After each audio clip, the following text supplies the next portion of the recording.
Welcome everyone out to West Lawrence High School. We're here with head coach Brian Brown, West Lawrence baseball. Again, the subject and coach, we want to take everybody all the way back to what, last Friday? Last Friday. Had to travel to Upson Lee. Sure did. Yeah, now we had already beaten Upson Lee first two games pretty handily, matter of fact. We did. Our guys have played well. Those first two games, everything we did, worked in our favor. We made plays. We hit the ball hard. We had Pitching great pitching. was good. Yep. So tell us about that Friday game. Recap that for everybody first, Coach. We go up to Upson Lee. It was really the first day of spring break. Because guys got out of school and going up there. We just didn't get off the bus, with that attitude of, we're gonna win. It was just, I don't know, it was just one of those games where everybody was just in a fog. It was, we tried to motivate them and get them up for it, but it's tough when you wore a team out twice, to get up for that third game. Yeah, and, in a week. Yeah, and we're always, every year during the region, there's always one game that everything just doesn't go your way, and it happened that night. Yeah. So you kind of put that one behind you and move on. You had That's Mary right. Persons coming into town, though. Yes, we did. Now, Mary Persons, it's easy to get up to play Mary Persons in anything. Man, that's a big rivalry, with us and Mary Persons. It don't matter what sport you're playing in. It's always nice to beat them Bulldogs. Yeah, and so you had the opportunity to have them here, luckily, fortunately. We did. We had them first here. Two games. First two games. We played them in a doubleheader. We won the first game 7-5, and we got to play a lot of young guys. That game. Mm-hmm. That game we had the only upperclassman on the field. We had Jacob Floyd, senior at first, and E.J. Holmes played center field, a junior. But everybody else were freshmen and sophomores. Yeah. So you had some kids come in and really show out for you, didn't you? They Coach? did. Now Wade Brantley, started on the mound. First two innings had some issues of throwing the ball in the strike zone, but the way he battled, his maturity, from his freshman year to his sophomore year, has just made leaps and bounds, and he done a good job of battling through that. We were down 5-0, when we come in to bat in the bottom of the second, and he went back out there, third, fourth, fifth innings, the sixth inning he pitched well. I mean we figured out what he was doing wrong, and he started really, hammering the zone.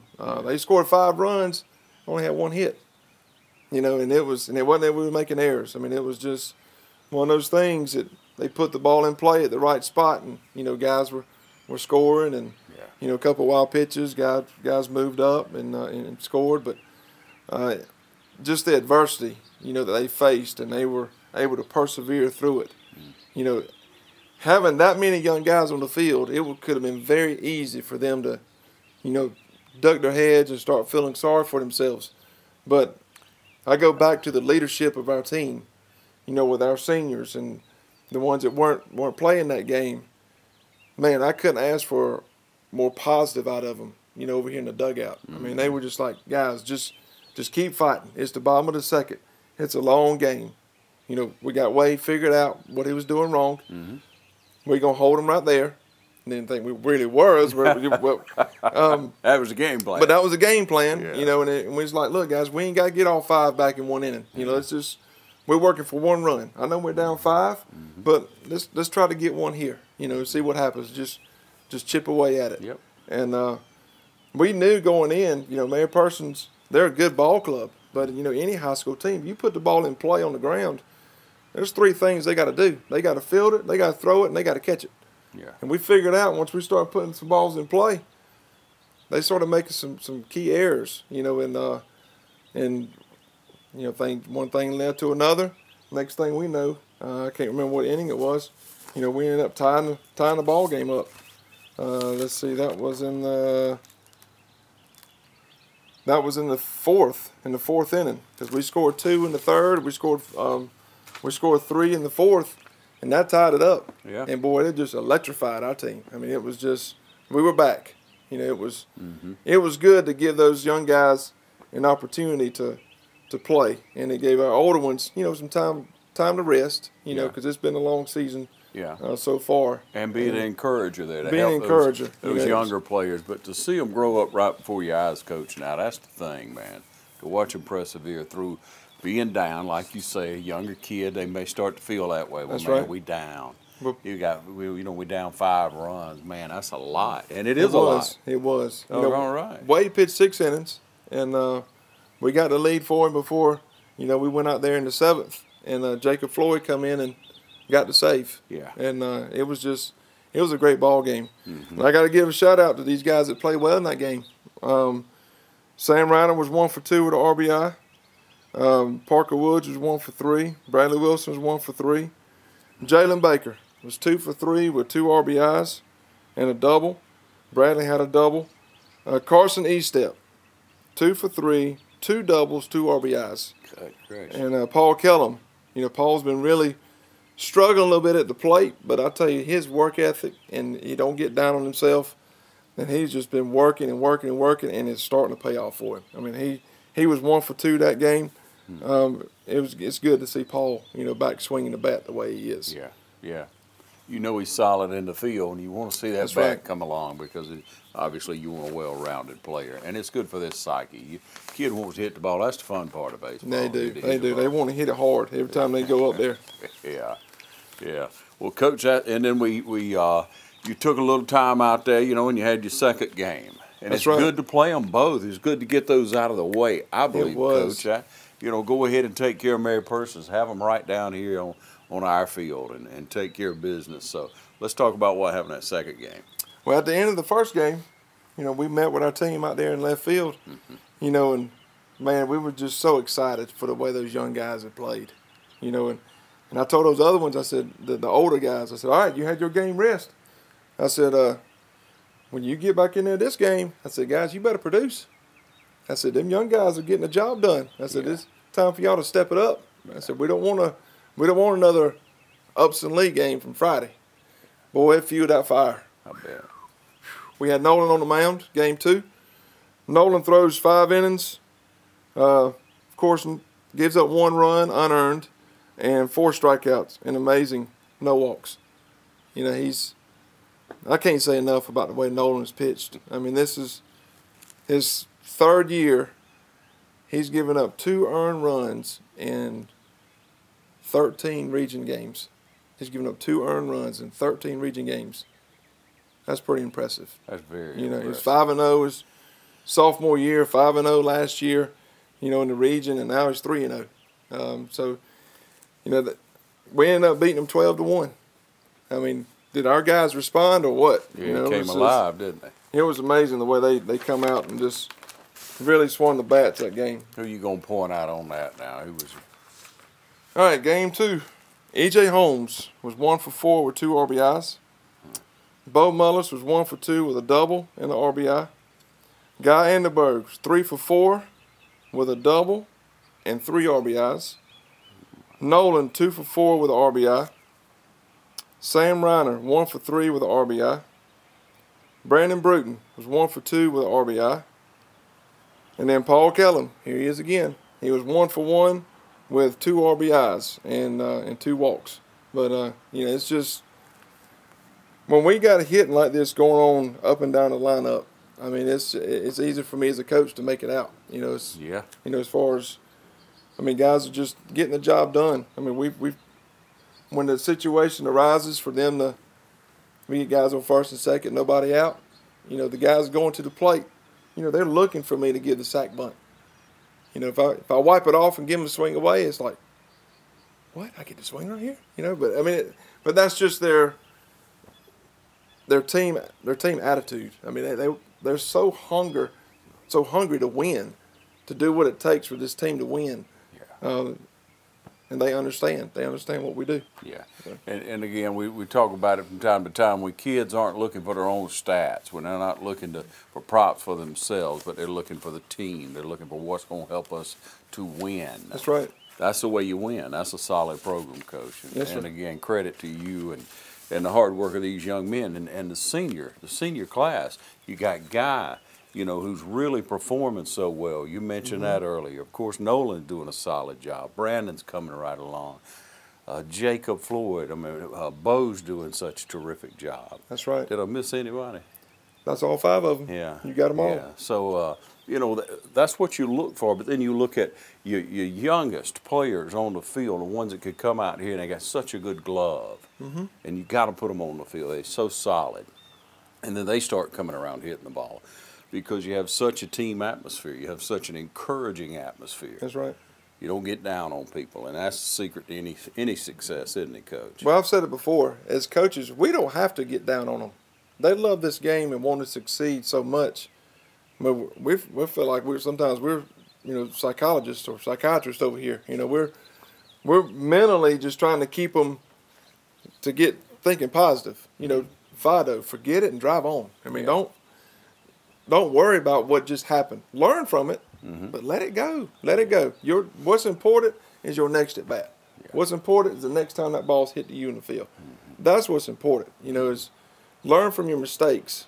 I mean, there's no other sport out there other than baseball and softball where you fail more than you succeed, and you're considered great. I mean, you look at those guys in the Hall of Fame. I mean, they have a 300 batting average. Yeah. You fail 7 out of 10 times, and you're considered, Hall of Fame material. I mean that. Yeah. So it's such a mental game, and it just molds these guys so well for life.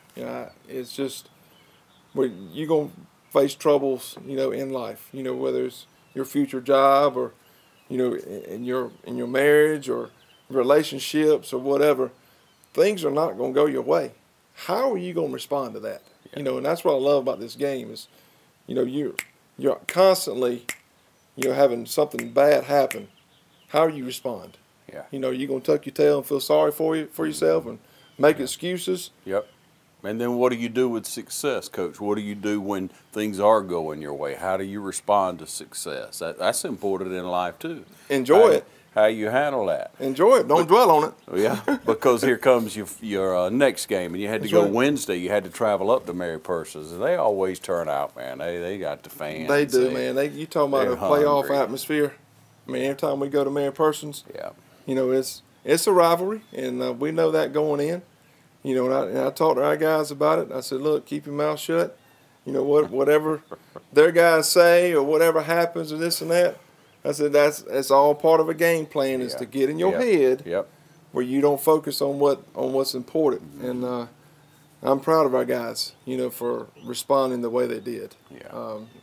There were some things that went on that wasn't nice, but I'm proud of our guys. It's Mary Parsons, And, and Clay Mathis is doing a good job as a head coach. I mean, this is his second year there, and he's trying to do the right things. Good. Good. I talked to him afterwards. I said, look, man, if you can lay your head down at night knowing you made the right decisions as a head coach for your team, not for individual players, but if you know you made the right choices, the right decisions for your team, what else can you be sad about? You keep doing what's right. Just do what's right, and you will be blessed. Just keep doing it. So good advice, Coach. Who'd you pitch that game, though, Wednesday? Well, Jacob Floyd, got the save in Game 1. Yeah. He pitched Game 2. Oh, Game 3. I'm sorry, Game 3 at Mary Parsons. Jacob Floyd, complete game. I mean, he battled. And we knew Mary Parsons could swing the bat. They're a good ball team. I mean, they took 2 out of 3 from Spalding, before they rolled into town over here. But Jacob, I mean, he gave up 4 runs, but it was kind of sporadic. It was but he threw the ball well. I think he had 2 walks in a game, which is incredible, and then he had 1, 2, 3, 4, 5 strikeouts.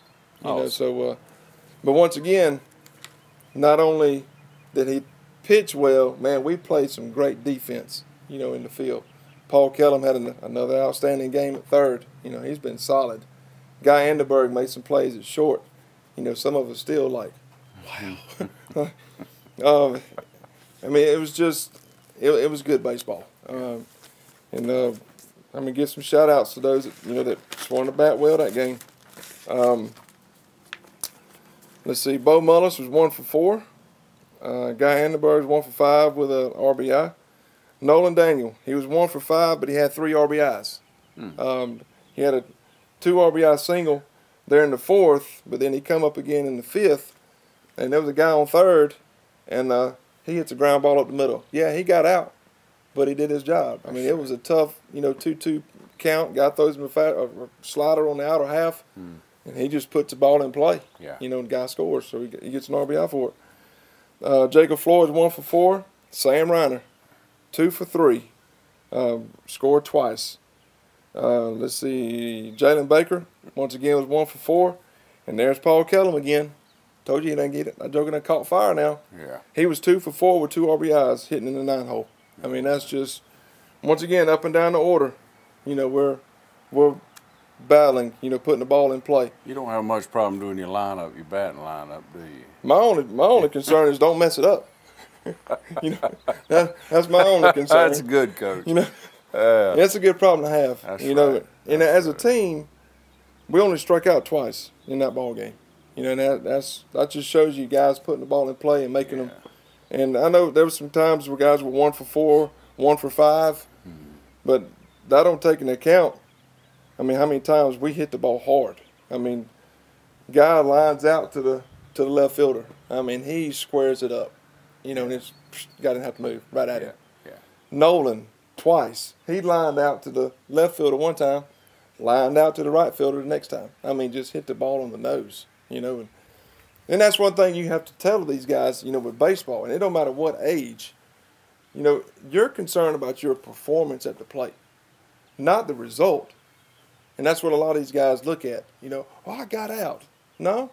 How was your performance at the plate? Did you hit the ball as hard as you could? Did you square it up? Did you get all of it? Yes, sir. Well, that was a great at bat. You can't, where that ball goes after it leaves the bat, you don't have any control over that. You have control over what you do at the plate. Mm-hmm. And that's one thing. I mean, we don't share a lot of stats with our guys. Yeah. I mean, notice I'm just telling you what happens in games. Mm-hmm. Overall stats, our guys really don't know a whole lot about their overall batting average or this and that. And I mean, we're more concerned about quality at bats. How was my performance at the plate? And we'd asked one of our players one time, you go 0 for 3 at the plate where you've lined out 3 times. How was your performance at the plate? Well, normal 16, 17-year-old's response is, Coach, I didn't have a good performance at the plate. I was 0 for 3. No, you squared the ball up 3 times. You had an outstanding performance at the plate. Okay, next game. So you go 3 for 3. Mm-hmm. In all 3 at bats, you got jammed, or you didn't get it solid, and you blooped 2 over here in the left, or your last at bat, guy throws you one off the plate, and you just kind of just throw your bat at it, where you didn't really attack it, and you bloop one over the first baseman's head, down the line. Yeah, you went 3 for 3. How was your performance? What's a normal 16, 17-year-old going to say? Oh, it was great. No, really, that game, your performance at the plate was not very good. Your results, it worked out. Out for you, but that's baseball. Yeah. So in 2 games, you were 3 for 6, but really your performance at the plate, one game was outstanding, the other one wasn't. Yeah. That's what these guys got to look at. And it starts at a young age. How was your performance at the plate? I go to Dudley Little League games or, rec ball games and this and that, and looking at these younger kids. Yeah. And you see it all the time. Kid comes up. I mean, he hits one at the shortstop. I mean, just right at him. Line drive. Bam. What's that kid coming back to the dugout? You think he's excited because he hit the ball hard? No. Or is he mad because he got out? Yeah. He's mad as fire. Mm-hmm. No. Look at the fundamentals. Look at the fundamentals, man. You hit the ball as hard as you could. There's nothing else you could do up there at the plate than what you just did. And that's the thing that we try to tell these younger coaches or these coaches out there, that's coaching these teams. Pay attention to the fundamentals. Pay attention to the small details of what's going on with your guys at the plate. If you need to, video them. Show them some things. Of what's going on. The game of baseball, it always evens out. That's why we got to play this game with a level head. You can't get too high. You can't get too low, because it will humble you at some point. Yeah. So. Well, Coach, we're going to take a short break, and we're going to come back with some more good advice for you, and also take a look at what's coming up next. We've got Spalding coming into town. We're going to see how the regions stack it up, and you'll find it out right here, so stay tuned. The City of Dublin Natural Gas provides the most cost-efficient source of energy available today. So for your home, choose the most natural resource. Safe, clean, efficient. All new subdivisions around the Dublin area have natural gas available. Start reducing your energy bills today with Dublin City Natural Gas Department. Natural gas, the smart choice. Call 277-5048 today and let us help you start saving today. Experience the perfect blend of style and comfort at Hunters Point Luxury Apartment Units. These 3-bedroom, 2-bath duplexes are beautifully designed with a look of hardwood flooring, modern fixtures, and plenty of natural light. The kitchen is outfitted with stainless steel appliances, beautiful countertops, and cabinetry. And these brand new 3-bedroom, 2-bath duplexes are complete with garage. These duplexes are move-in ready. Hunters Point Luxury Apartment Units. Call Kay Grace & Company now at 353-1123 and visit Hunters Point Luxury Apartment Units, conveniently located on Claxton Dairy beside Springdale Park. Welcome back, ladies and gentlemen. We hope you're getting a lot out of the coaches show here, West Lawrence with Coach Brian Brown. I always love to come out and talk to you, Coach, because you know, you're good at breaking it down, and we get such good comments in the community online. We get phone calls. We want to know when the coaches show's coming on, man. When's Coach Brown going to be on? But you really do. You build up these kids, and that's what these shows are for, to encourage these young people and to encourage those kids that are coming along. So you want to turn out this week because we have some great baseball right out here at West Lawrence. So Spalding's coming to town. Yes, sir. The Spalding Jaguars. Last year, they took 2 out of 3 from us. Yeah. You know, and Mary Persons did too. So our guys are, you know, chomping at the bit. You know, here we are. We just swept Mary Persons. Got a little payback from last year, and that tasted good too. Now, oh yeah, that was sweet. Now we got Spalding coming to town. You know, and I didn't have to say anything to our guys. You know, after the game at Mary Persons, Guy Annenberg, coach. Spalding took 2 out of 3 from us last year. That ain't happening again. We're going to do to them what we did to Mary Persons. I said, that sounds great, boys. Y'all have a great spring break. We'll get to work. Yeah. We'll get to work. But they got a good coach. They got a first-year coach, Seth Harris. He's doing some good things with those guys. They got some good athletes, man. They got their number 1 pitcher, Kopic. I think he's going Truett McConnell, you know, for college. Their shortstop, he's a good athlete, man. He's already signed with Kennesaw State. They got, you know, a couple of outfielders that's got some really strong arms that are being looked at by D1 schools. So it's going to be a good, tough challenge for us. Yeah. And Coach, you know, with a new man coming in, leading that program, and with him putting it together, you don't know when it may click.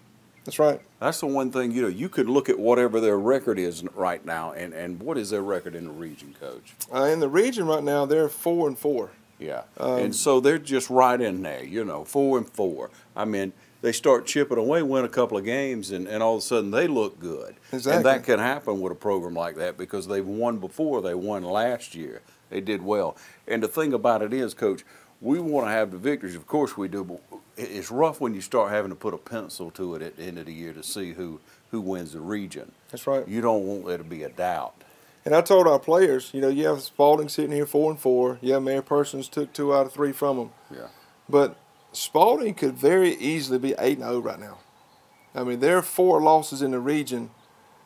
Every loss was by 1 run. So they're getting it done on the mound. They've got they got a very good pitching staff. Yeah. They do they're like us. They play ABC ball. I mean, they'll get a guy on, they'll bunt him over, want the next guy to drive him in. Yeah. So it's going to be some good baseball. If you're not busy, I don't know if you want to do this now or not. If you're not busy Monday night, 5:30, come out here. You're going to see some good ball. You'll see our number 1 guy throwing, and I don't know how Spalding is going to work their rotation, but they'll put somebody up there that's going to throw strikes. Yeah. because I mean that's what their stats are showing. Mm-hmm. They got 3 good guys, so we'll see what happens. Yeah. Yeah. So we got Wednesday here. Monday here. Monday here. We travel to them on Wednesday. On Wednesday and come back home on Friday. Come back home on Friday. That's right. Yeah. Yeah. All right. Well, so you want to turn out what I like coaches say, and you want to get it and bring your young players out here. Bring your young baseball players out here. Let them line up. Let them pay attention to the fundamentals of ball, to what's going on. It'll really pay off for them. You'll be glad you did, and you'll be supporting West Lawrence Raider baseball. But Coach, let's talk just for a minute about any injuries we need to be looking at. Anybody who's still recouping. Well, at Upson Lee Friday, yeah, we lost a starting catcher, Brody Slaughter. He guy slid in, good clean slide in the home, yeah, and broke his fibula. So he's in a cast. He's out for a couple of weeks. But we should get him back, by playoff time. Okay, good. But Bradley Wilson, yeah, boy, freshman, he stepped in at the catching behind the plate. I mean, he's done a great job out there for us. Yeah. Jarrett Stewart, his therapy and all is going well with his. He had surgery on his elbow. He's getting a lot better. Tyler Franks, he's having some arm issues, some tendonitis. We get some good reports back from his therapist of what's going on there. Yeah. Hopefully we'll get him back, in a couple of weeks. Trying to think if anybody else is injured. AJ Mathis, he's got a pull growing. We sat him out this week. Hopefully to get him back full strength. And just praise report, we got McKinley Kemp back. Yeah. He's missed his sophomore season because of a torn labrum, and this year he's started the season towards meniscus in football. So we finally got him back. You talking about some excitement now? A kid that's been sitting over here watching for 2 years. Can you imagine what's been fueling him? And I'll tell you what, you talking about a fantastic teammate. I mean, he comes to every practice. The only time he misses a practice is if he's got a doctor's appointment, or therapy. Mm-hmm. And when he finishes therapy, he'll come late. Yeah. And it's so just watching him, enjoying the game like he did, his 9th grade year. It's fantastic. E.J. Holmes is back this week. Yeah. He had a pulled quad, when we played Gainesville. Mm-hmm. So he's back, getting him back full strength. Zach Thomas, second baseman. We missed him the last, first part of the season from a back injury, and he was able to play the last 4 JV games, and he started second base in game 1 against Mary Parsons. So it's just great, having these guys back from some injuries, and we got some key guys that are out now with injuries, but I'm just tickled to death with the depth that we have and the way these guys have stepped in. And that's the biggest blessing. It is. It's huge. It is to have so much depth. These young kids with so much talent. So again, we want to encourage you middle schoolers, rec ball, Dudley Little League. Come on out and enjoy the game. Every opportunity you have, bring your young people out and let them watch this high school ball because they'll learn a lot. There'll be very teachable moments during the game, and anytime they can call on you, they're welcome to call on you at any time. Yes, sir. Coach? I'll answer any questions I can. Right. Hey, thanks for joining us for the Coaches Show this week. Thank you, Coach Brown. Keep up the good work. I appreciate it. Thank you.